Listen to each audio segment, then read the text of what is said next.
ప్రతి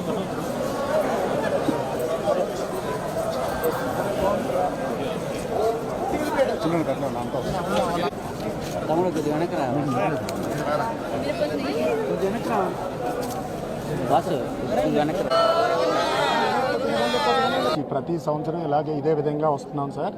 ఇప్పటికీ ఇది 8వ సార్ మీరు రావడం.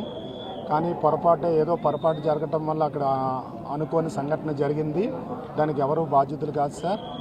ఈ యొక్క సిచ్యువేషన్కి సీఎం గారు స్పందించి మాకు ఎలాంటి ఏర్పాట్లు కావాలో అన్నీ కూడా చక్కగా చేసి అడుగున మాకు ఎలాంటి ఆటంకం లేకుండా పిన్ టు పిన్ మాకు మూవ్మెంట్ చేస్తూ చాలా చక్కని దర్శన భాగ్యాన్ని కల్పించారు సార్. 10 సంవత్సరాల నుంచి దర్శనానికి వస్తున్నాం సార్, కానీ ఎప్పుడు ఇలా జరగలేదు. ఇలా జరిగింది.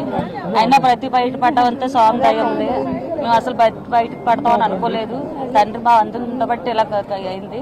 అందరూ మమ్మల్ని చాలా జాగ్రత్తగా చూసుకున్నారు. దర్శనాలకి అన్నింటికి గేట్లకి ఇబ్బంది జరిగిన దగ్గర నుంచి మమ్మల్ని ఇలా వదలలేదు. అలా అందరూ సిబ్బంది మొత్తం అందరూ దేవుళ్ళ మమ్మల్ని అందరినీ కాపాడారు. అందరికీ ధన్యవాదాలు. కంటికి రెప్పలా చూసుకున్నారు అందరూ.